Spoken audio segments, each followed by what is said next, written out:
Hola, ¿qué tal? Una vez más les damos la bienvenida a Conferencias Médicas VM. Nosotros somos Olvera Salcedo Junuel y Roberto Mota Pérez, y en esta ocasión les presentaremos el tema de anemias.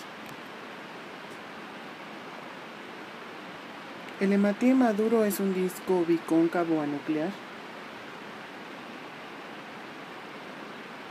que se mueve libremente a lo largo de la circulación sanguínea y es capaz de atravesar la microcirculación. Para que los hematíes permanezcan en la circulación a lo largo de su vida media completa necesitan tener un tamaño y forma específica. La unidad fundamental de la circulación sanguínea será el hematíe. Su vida media estará dentro de los 120 días. Al término de esta serán destruidos en el vaso y tras la destrucción existirá la liberación de hierro.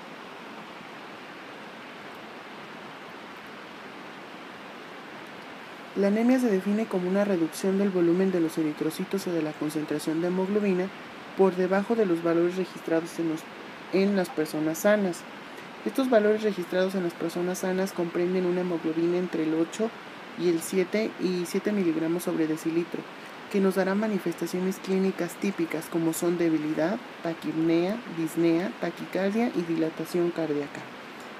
Las adaptaciones fisiológicas a la anemia consisten en un aumento del gasto cardíaco. Así pues, una derivación del flujo sanguíneo hacia los órganos y los tejidos vitales. A continuación se muestra una tabla con los principales signos y síntomas que aparecen como manifestaciones clínicas en los pacientes con anemia independientemente de la causa. Como podemos observar, existen manifestaciones sistémicas que comprenden el sistema nervioso central, el sistema gastrointestinal, el sistema vascular predominando la palidez en piel, mucosas y conjuntivas, el sistema inmune, el sistema cardiorrespiratorio con disnea, taquicardia y cardiomegalia principalmente, y el tracto genital predominando la pérdida de libido. Así pues, esta es una tabla con los valores normales de hemoglobina representados en gramos sobre decilitro, hematocrito representado como porcentaje y volumen corpuscular medio, que nos darán valores medios y límites dependiendo de la edad y el sexo. Así pues, existirá una clasificación de las anemias dependiendo de su origen y dependiendo de su morfología. Comencemos por aquellas de su origen. Las primeras son las hiperregenerativas, también llamadas periféricas.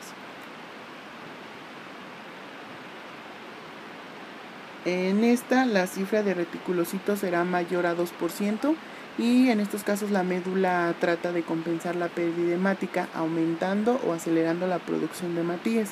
Aparece, por ejemplo, cuando se producen grandes pérdidas hemáticas, principalmente por hemorragia o hemólisis, alguna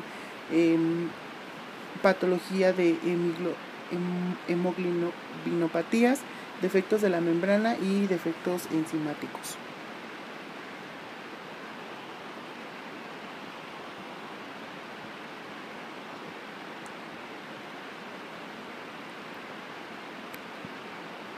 Otras son las hiporregenerativas, también llamadas arregenerativas o centrales, y estas son las anemias que tienen su origen en la médula ósea y se puede dar en daño medular principalmente como aplasia,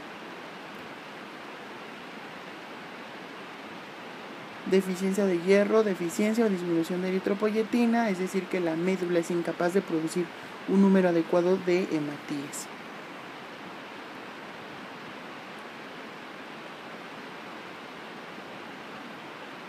Existe el otro tipo de clasificación, que es la morfológica dependiendo de los hematíes, y tenemos las microcíticas, en donde el diagnóstico dependerá de un volumen corpuscular medio de 80 femtolitros. Entre ellas encontramos las anemias por deficiencia de hierro, por afección nutricional o bien por pérdida crónica de sangre. Otros son los síndromes talasémicos, las anemias sideroblásticas y algunas anemias hemolíticas congénitas con valores de hemoglobina inestables. Las macrocíticas, por lo tanto, serán cuando el volumen corpuscular medio sea mayor a 100 femtolitros, y tenemos dos tipos, con médula ósea megaloblástica y sin médula ósea megaloblástica. Las primeras encontramos la deficiencia de vitamina B12 y la deficiencia de ácido fólico, y como segunda instancia sin ósea megaloblástica tenemos la anemia aplásica y el síndrome de Diamond-Blackfan. Por último tenemos las normocíticas, en las que no está alterada la estructura, y tenemos tres grandes grupos: las anemias hemolíticas congénitas, en las que aparecen las mutaciones de la hemoglobina, los defectos enzimáticos del hematíe y las alteraciones de la membrana del hematíe. Otras son las anemias hemolíticas adquiridas, en las que se encuentran las mediadas por anticuerpos y las secundarias a infecciones. Y por último, aquellas pérdidas de sangre que corresponden a un tipo de anemia normocítica.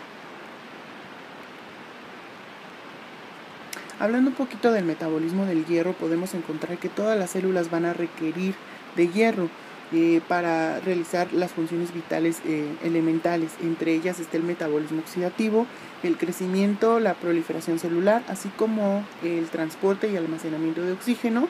Y para estas funciones el hierro debe estar ligado a proteínas.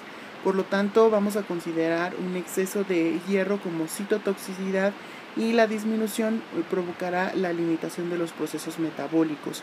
Dentro de su distribución podemos encontrar dos tipos de compuestos que contienen hierro en el organismo, y estos son los compuestos que sirven para las funciones enzimáticas y metabólicas, que está la hemoglobina, la mioglobina y los citocromos en un 95%. Y un segundo compuesto que sirve para el almacenamiento de hierro, en donde encontramos la ferritina y la hemosiderina en un 5%.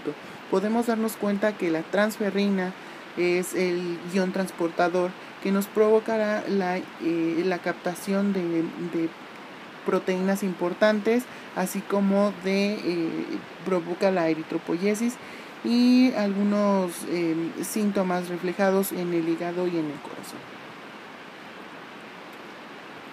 Pues bueno, comentaremos algunas patologías más frecuentes de anemia, y entre ellas está la anemia ferropénica, que es la falta de cantidad de hierro suficiente para la síntesis de hemoglobina. Esta será la enfermedad hematológica más común de los lactantes y los niños. Cabe mencionar que el organismo del recién nacido tiene 0.5 gramos de hierro y el adulto tiene 1 gramo de hierro, lo que nos refleja que la ingesta dietética es importante para que no se presente esta patología. Puesto que el 10% del hierro se absorbe en la dieta, es necesario tener una distribución óptima de consumo de entre un 8 y 10% de miligramos al día. Esto puede ser a través de cereales y fórmulas para los lactantes, o bien como un suplemento alimenticio. En los adolescentes cabe mencionar que son propensos debido al estirón, lo que provoca deficiencias dietéticas. Dentro de las manifestaciones clínicas encontramos la palidez, irritabilidad, la apagofagia, que es esta necesidad de comer tierra, y cuando tenemos valores menores a 5 gramos sobre decilitro, la irritabilidad y la anorexia serán acentuadas, así como la taquicardia. Esto puede influir en las funciones neurológicas e intelectuales, provocando alteraciones en la monoaminoxidasa. Pues bueno, las pruebas de laboratorio para dar diagnóstico de anemia ferropénica están las concentraciones séricas de ferritina, los niveles séricos de hierro disminuidos, los eritrocitos disminuidos de tamaño, así como la disminución de la cantidad de hemoglobina y alteraciones en el volumen corpuscular medio. Para el tratamiento, al cabo de ver que la deficiencia es de sales, se necesita la ingestión de sales ferrosas simples. Entre ellas tenemos el sulfato, el gluconato y el fumarato. Se va a dar en dosis de 4 a 6 miligramos por kilogramo de peso. Es importante mencionar que a las 72 o 96 horas de la administración de hierro a un niño va a aparecer una reticulosis periférica, pero su magnitud es inversamente proporcional al grado de esta. Se produce una elevación de la hemoglobina que puede llegar incluso a 0.5 gramos sobre decilitro en 24 horas, que debe seguir el plan por 8 semanas sin abortar el tratamiento. Las anemias tienen en común ciertas alteraciones morfológicas y de maduración de los eritrocitos. Es aún como las anemias megaloblásticas serán características con células más grandes de lo normal en todos sus estadios de desarrollo. Tienen una cromatina dispersa y muestran una asincronía entre la maduración del núcleo y el citoplasma.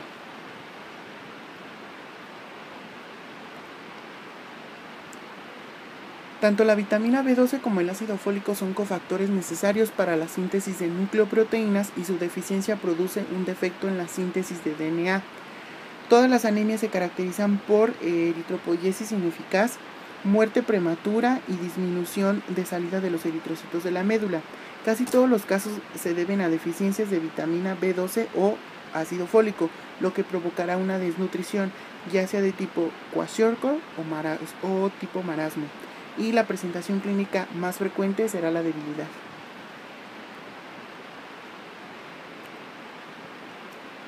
Bueno, el tratamiento para la deficiencia de ácido fólico será por vía oral o parental ácido fólico de 0.5 a 1 miligramo al día por 3 o 4 semanas y por vía oral o parental ácido fólico de 0.1 miligramo al día.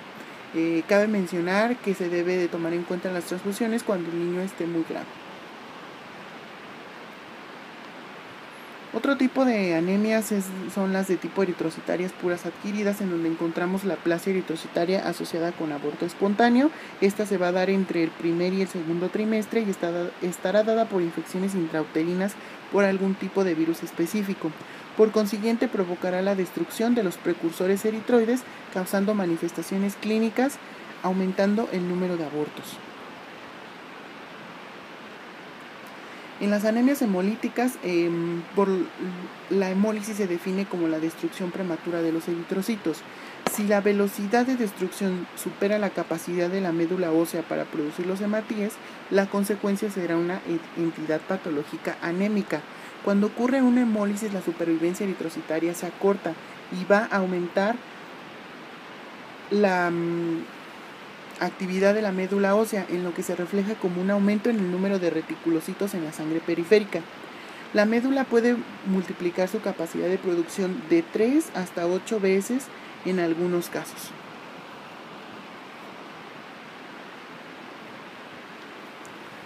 La anemia de células falciformes es la forma más frecuente de este tipo de entidad anémica y es un tipo de enfermedad grave en la que el cuerpo produce glóbulos rojos en forma de media luna. Estos glóbulos rojos normales tienen forma de disco y se ven como rosquillas. En este caso, la media luna será característica de las células falciformes, debido a que existe una hemoglobina falciforme que le dará características rígidas y pegajosas a la célula, obstruyendo la circulación. Por lo tanto, tendremos como manifestaciones clínicas el dolor, las infecciones frecuentes y las lesiones a órganos. Su vida media disminuirá en un 10 a 12%, provocando una vida media de 10 a 20 días. El tratamiento para esta entidad patológica va a ser netamente sintomático. Sin embargo, existen actualizaciones en las que se propone la desactivación de un gen afectado. Esto ha sido todo por el tema de anemias, espero y les haya gustado. Hasta luego.